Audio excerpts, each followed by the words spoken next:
Good afternoon, everyone. Sorry to be late, and I have a few things to start with, so I hope you'll bear with me for a moment. Starting with starting with quite all right. Please continue. Starting with travel, Secretary Blinken will depart tonight for Vienna, Austria, where he will serve as head of delegation for the United States during the high-level segment of the 67th session of the United Nations Commission on Narcotic Drugs. The Secretary will be working to build on the momentum of the global coalition to address synthetic drug threats that he launched last summer, and which now has 149 countries and 14 international organizations participating.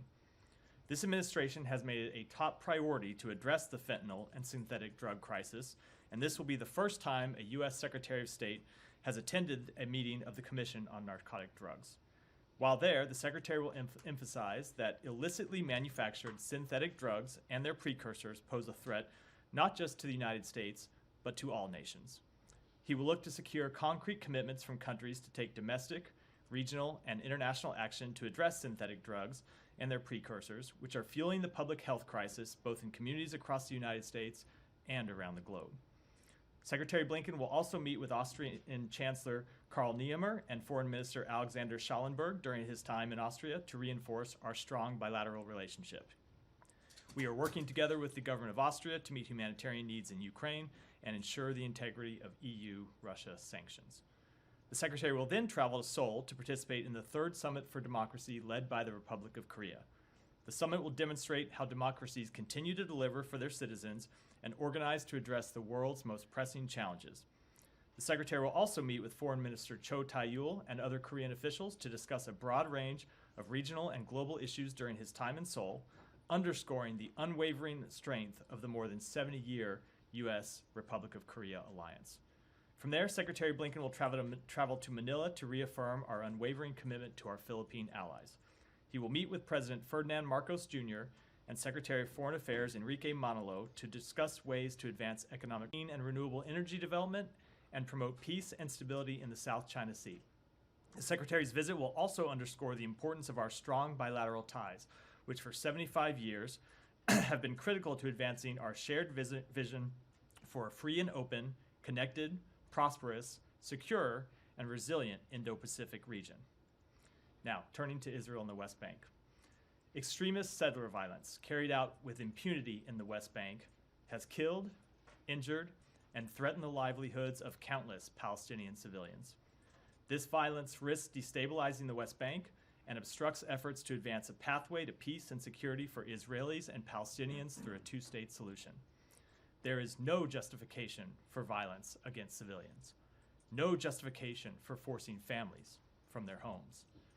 In February, President Biden issued an executive order giving the State Department new authorities to impose sanctions on those responsible for undermining peace, security, and stability in the West Bank, and the department imposed sanctions on 4 individuals.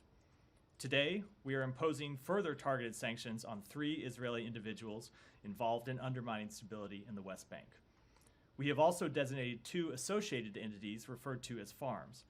These West Bank outposts are owned or controlled by designated individuals, have acted as a base from which to launch violent acts, and are illegal even under Israeli law.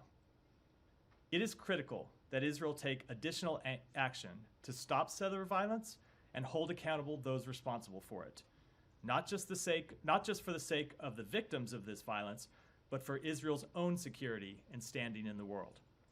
But as we have made clear, the United States will continue to take its own actions to hold accountable those engaging in extremist violence and threatening the peace, security, and stability of the West Bank. This includes through actions like those taken today, through the visa restriction policy announced by Secretary Blinken in December, under which the department has taken steps to impose visa restrictions on dozens of individuals. Finally, the United States condemns Russia's continuing efforts to undermine Ukraine's sovereignty, territorial integrity, and political independence through sham elections held in occupied Ukrainian territories. The United States does not and will never recognize the legitimacy or outcome of these sham elections held in sovereign Ukraine as part of Russia's presidential elections. To be clear, Luhansk, Donetsk, Zaporizhia, Kherson, and Crimea are Ukraine. The results of these Potemkin-style exercises will be dictated by Moscow and cannot reflect the free will of the citizens of Ukraine who are being compelled to vote in them. This spectacle only further demonstrates Russia's blatant disregard for its obligations under international law. The United States will continue to use all available tools to hold accountable those individuals responsible for actions that undermine the sovereignty, territorial integrity, or political independence of free countries, including those who serve as election observers for the Kremlin's sham elections in occupied parts of Ukraine. And with that, Matt. Right. Thanks. But sorry, that was so long. I only have time for 2 questions. Okay. Well, I'll put it all into one question. Decide. I'll start with the 75-year relationship with the Philippines. Are you including the period when the U.S. actually occupied and controlled the Philippines in that? I would have to go back and look at the exact history of that to give you a more precise answer. I'm sure you would. Okay, on Gaza.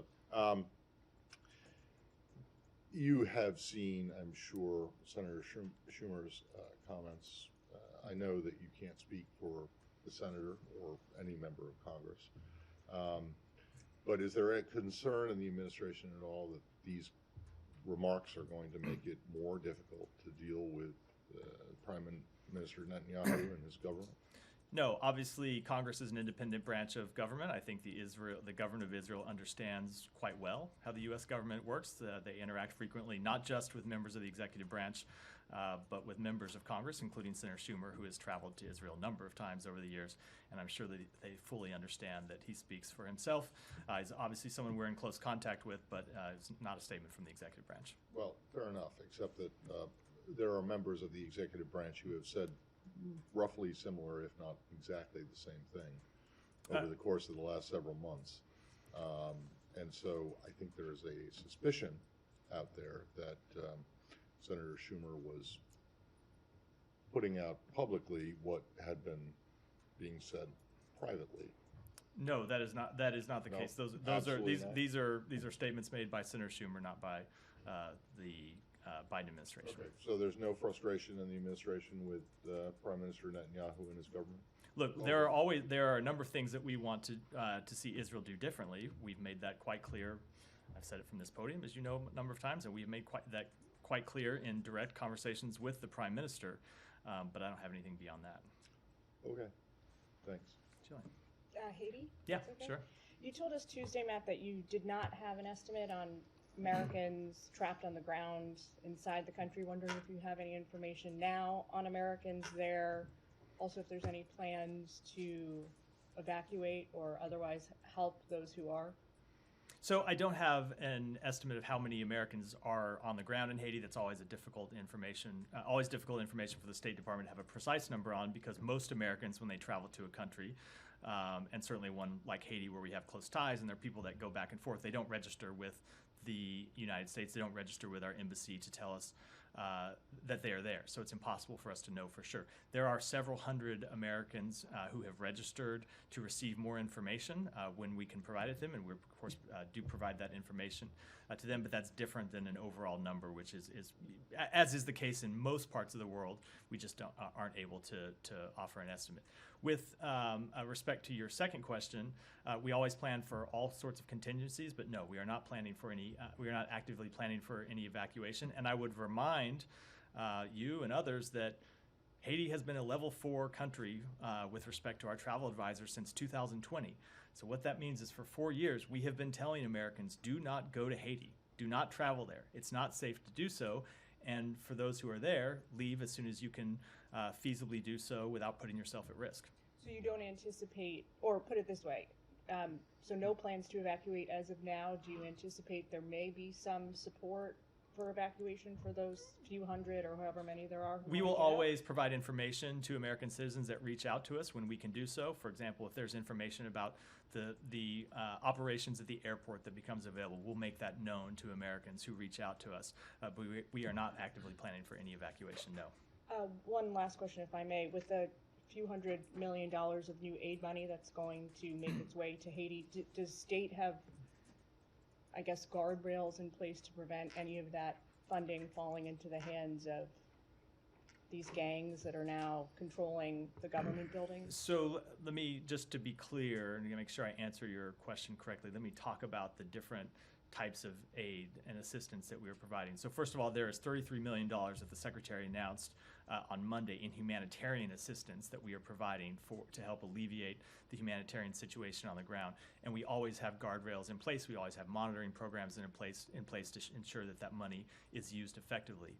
There is an additional $300 million that the United States is providing to support the multinational security support mission that Kenya will be launching in the coming days and weeks, which is a separate question from humanitarian assistance, and that is money that will be provided in some cases in kind through transfers of equipment, in some cases through provision of logistics, in some cases through direct financial support, but that is to the government of Kenya to support the multinational support mission, not to the government of Haiti or entities on the ground in Haiti. So can you do the top line numbers? So total 330 direct from the U.S. and then 300. Different. There's 300. It's two different things. $300 million in support for the multinational security support mission. $200 million of that is from the Pentagon. $100 million is from here. Separate and apart from that, not supporting the MSS mission, but supporting humanitarian assistance efforts, is the $33 million that the Secretary announced on Monday. Yeah. For a second. Gaza's health ministry said today that 6 Palestinians were killed and dozens wounded in Israeli fire on crowds of residents waiting for aid trucks in Gaza City. Have you raised this with the Israelis, and do you have any information on this? So I don't have any information on this specific report. I just saw it today. I can tell you that this is the type of thing that we often raise with the Israelis, both to seek out more information and to make clear that we want to see effective deconfliction measures taken. We want to see them take steps to minimize civilian casualties. We want them to take steps to see that aid is effectively distributed to Palestinian civilians who need it and in no way jeopardized. And then just further on aid, the Secretary said yesterday when talking about the maritime corridor that it demands tremendous coordinating among donor countries. Is this for the U.S. military effort or the commercial maritime option?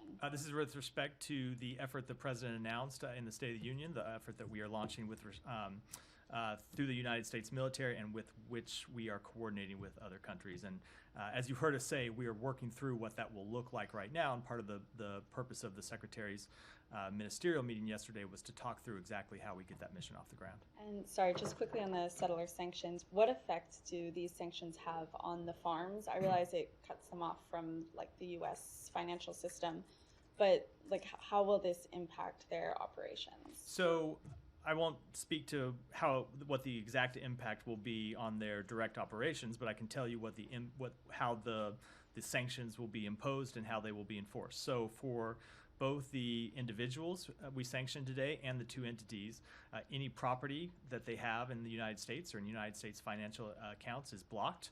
They no longer will have access to it, and they no longer have the ability to transact with the U.S. financial system. And then on top of that, any entities that transact with the United States financial transaction system, which of course is most entities in the world, banks and other entities, put themselves at risk of further sanctions and further enforcement activities from the United States if they transact with these farms and with these entities. So what we've seen when we announced our first round of sanctions under this new executive order last month is in Israel, Israeli banks freezing the accounts of the 4 previously designated individuals. And I won't make any predictions what will happen going forward, but I know that every entity around the world takes these sanctions very seriously. And why go ahead with them now? Is it because there's not been progress in talks for a temporary ceasefire?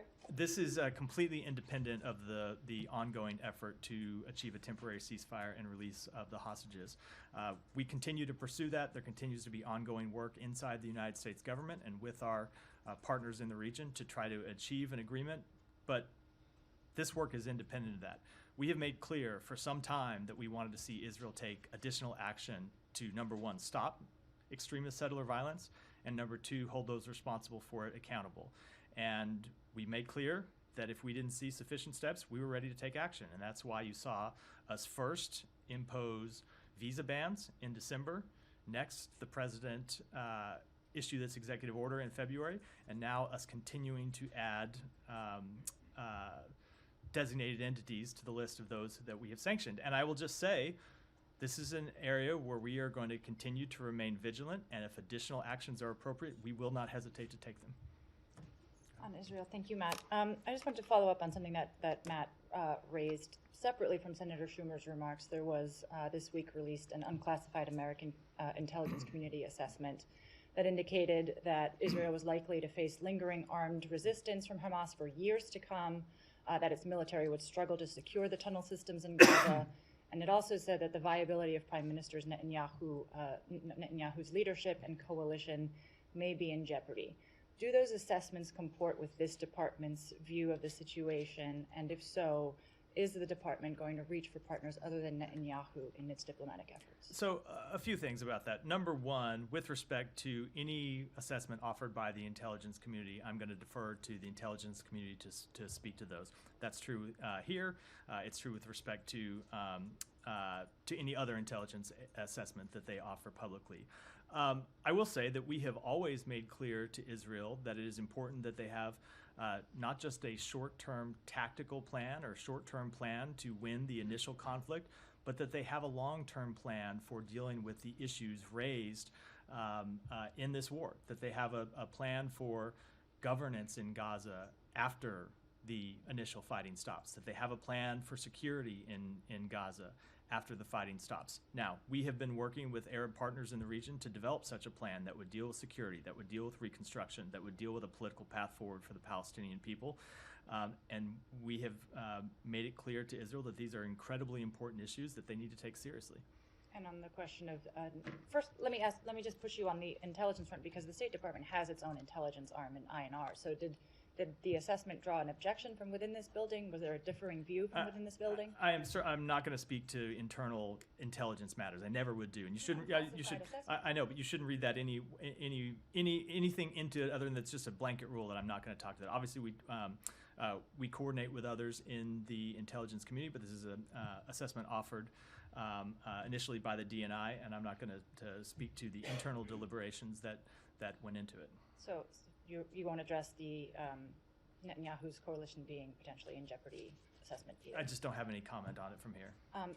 Just as an additional, unnamed officials as a result of these assessments within Israel have accused the U.S. government of trying to oust the prime minister. Do you care to respond to those? So with respect to that, I would say that this is an intelligence community assessment, similar to assessments that the intelligence community offers from time to time, not about Israel, but about countries all around the world. It has nothing to do with trying to take a position in internal Israeli matters or take a position in internal Israeli politics. We do not have a position on that. Who leads the government of Israel is a matter for the Israeli public to decide, just as that is a matter for the residents of any country to decide with respect to the leadership of their country. We deal with the elected prime minister. We will always deal with the elected leadership of Israel. That will always be our policy. Okay, one last one on hostage talks, because you mentioned there was ongoing work. Is it the case that the stakeholders surrounding the talks are just waiting for a response from Hamas, or is there a revised offer being put on the table? I'm not going to get into any level of detail other than to say that there continues to be an offer on the table to Hamas, as you heard the secretary say when he was at this podium yesterday, that we think they should accept. Kylie, and welcome back. I know the secretary said it yesterday, but from you, welcome back. It's good to be here. Sorry to beat a dead horse, but I do have one more question on the Netanyahu remarks, specifically what Senate Majority Leader Chuck Schumer said. I understand that you're not going to, talk about if you guys coordinated or anything like that. The White House did say that they were given a heads up ahead of those remarks, but we did not coordinate. We were given a heads up, but we did not coordinate. Okay, but he called for a new election in Israel. Can you just clearly say if the administration agrees that this is time for a new election or not in Israel? That is just not a position that we have taken. So you won't take a position either way as to if you agree with those remarks or not? No, they are remarks that he made, and he, as I said, Congress is an independent branch of government. But do you think that Prime Minister Netanyahu is in strong standing right now as the leader of Israel? I am not going to offer any type of assessment of that. He is the elected Prime Minister of Israel. Okay. Yeah, Said, go ahead. Thank you, Matt. Very quickly on the Netanyahu, Chuck Schumer thing. I know, Congress is a separate entity and so on, but do you agree that Mr. Netanyahu is an obstacle to peace when it comes to the two-state solution, considering that he said that time and again? I, once again, am just not going to offer any independent assessments about the government of Israel. I think I've made that fairly clear. I will make clear what our positions are with respect to a two-state solution. We have made that very clear for some time, but with respect to assessments about the government of Israel, that's not something I'm going to do from this podium. All right. Now, Israel says it plans, it's been reported that Israel, in fact, it was reported by AP, that Israel plans to direct Palestinians out of Rafah ahead of anticipated offensive. I mean, is that really acceptable? I mean, you know, are they a herd of cattle? You keep moving them north, south, and so on. You keep moving them from place to place. They're going to put them in, like they call them, human islands and so on. So, Is that really acceptable to the government of the United States? So I saw the comments. What I have yet to see, and what our government has yet to see, is a plan from the government of Israel. So before I pass any sort of judgment, we are going to continue to do what we have said we would do, which is look for the government of Israel to provide a plan about how they would address the humanitarian situation in Rafah. Absent having seen such a plan and seeing that such a plan is credible and can be executed and implemented, that type of operation is not one that we could support. But while we saw the comments at a press conference, that's different from a plan, and we've yet to see a plan. Yeah. But in principle, I mean, the notion of moving people like this, keep moving them endlessly. I don't know for how long. You know, maybe this war will take another 6 months and so on. Is that something that's fine with you? Yes. With respect, I will wait to see. I will wait to see a plan. Let me ask you on UNRWA, if I may. Can I ask you on UNRWA? Of course. Okay. Yesterday it was struck, and the secretary mentioned that an UNRWA warehouse, whatever, it was struck, and one person was killed. Now, it has also been reported that Israel is planning, or has begun, in fact, to dismantle. I asked you about this a couple of days ago, to dismantle UNRWA, not only in Gaza but also in the West Bank. Now, would the United States, come out and say, look, we will have whatever punishment fit the crime? If it's proven that members or staff members of UNRWA had participated in the October 7th attack, then we will hold them accountable on that level. But you make a commitment to continue to keep aiding UNRWA? So, Saeed, I do appreciate your continued insistence that I put the cart before the horse and pass judgment on matters that remain open and on which we have not yet been provided the information we said we would have to have before we could pass judgment. But just as I would not pass judgment with respect to a Rafah plan that we have not seen, I'm not going to pass judgment on the outcome of an investigation that is still ongoing. What I will do is make clear what our principles are, which is that we think the allegations against UNRWA need to be investigated thoroughly. They are being investigated. We are waiting for the outcome of that investigation. But none of that changes the fact that right now, UNRWA plays a critical role on the ground in distributing humanitarian assistance to Palestinian civilians. And we will wait with respect to our funding decisions, the outcome of that investigation, before we make further ones. But, you have been all along, since its creation, you have been the major supporter of UNRWA. UNRWA will probably be, find it difficult to continue without U.S. support. Why can't the U.S. say, we will continue to support you? You keep saying... Because there's an investigation that's ongoing into very serious allegations, and we want to see what that investigation finds. Yeah, go ahead. Thank you. Two questions. I'll follow up on Saeed's in the second question. But the UN said, and I'm just going to quote just to be accurate, so the UN said that the number of children reported killed in just over 4 months in Gaza is higher than the number of children killed in 4 years of wars around the world combined. That's a quote from the UN. So what will the U.S. do to make sure that this statistics is not going to get worse in the next few months? So first of all, it is an almost unspeakable tragedy, the number of children that have died. It is an unacceptable outcome of the fighting of the past 5 months. And you heard the president speak to this over the weekend.